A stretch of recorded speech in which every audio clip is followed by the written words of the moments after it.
নমস্কার বন্ধুরা, recruitment update YouTube চ্যানেলে সকলকে স্বাগত জানিয়ে আজকে 22/8/2024 পশ্চিমবঙ্গের স্কুল সার্ভিস কমিশনের 2016 সালের শিক্ষক ও শিক্ষাকর্মী নিয়োগ সংক্রান্ত যে মামলা চলছে সুপ্রিম কোর্টে, সেই মামলার একটি গুরুত্বপূর্ণ আপডেট রয়েছে। আসুন এই সংক্রান্ত আপডেট দেখে নিয়ে বিস্তারিত কী রয়েছে। স্কুল সার্ভিস কমিশনের 26,000 চাকরি বাতিল মামলার শুনানি অনেকটাই পিছিয়ে যাচ্ছে সুপ্রিম কোর্টে। এর আগে 16ই জুলাইয়ের মামলা শুনানি পিছিয়ে দেওয়া হয়েছিল 21 দিনের জন্য। সুপ্রিম কোর্ট বলেছিল যে এই মামলার সঙ্গে যুক্ত সমস্ত পক্ষের বক্তব্য শুনে তারপরেই এই ব্যাপারে পরবর্তী সিদ্ধান্ত নেওয়া হবে। সেই মতো 6 আগস্ট মঙ্গলবার মামলাটি শুনানি হওয়ার কথা ছিল, তবে পিছিয়ে যায় এই চাকরি বাতিল শুনানির মামলা। এবং এসএসসি চাকরি বাতিল মামলায় সুপ্রিম কোর্ট পরবর্তী শুনানি 18/10/2024 তারিখে হতে পারে, অর্থাৎ 18ই অক্টোবর হতে পারে।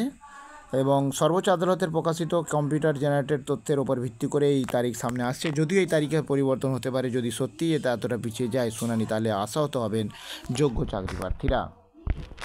বিচারপতি বলেন যে মামলাটির শুনানি হওয়ার কথা, এবং এর আগেই বেঞ্চে অন্য মামলায় ব্যস্ত থাকায় এসএসসি মামলা শুনানি হয়নি।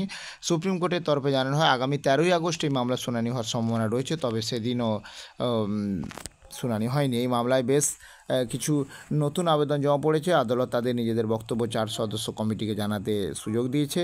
সোমবারের মধ্যে নিজেদের বক্তব্য কমিটিকে জানাতে হবে নতুন মামলাকারীদের।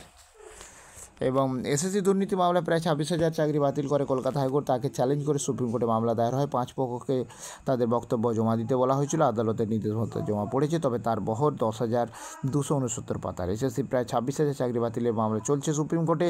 আদালত আগেই জানিয়েছিল 5 পক্ষের বক্তব্য শুনবে। এই 5 পক্ষ হল রাজ্য এসএসসি তদন্তকারী সংস্থা, মূল মামলাকারী ও যাদের চাকরি বাতিল নিয়ে বিতর্ক শুরু হয়েছে এগুলো। এর আগে প্রায় 26,000 চাকরি বাতিল নির্দেশ দিয়েছিল হাইকোর্ট। সেই মামলাকে চ্যালেঞ্জ করে সুপ্রিম কোর্টে মামলা চলছে এখন রাজ্য এসএসসির। তো যাই হোক, এই গুরুত্বপূর্ণ আপডেট আমি শেয়ার করলাম। আর আপডেটগুলো অবশ্যই শেয়ার করবো, সঙ্গে থাকবেন এবং চ্যানেলটা সাবস্ক্রাইব করে নেবেন। ধন্যবাদ।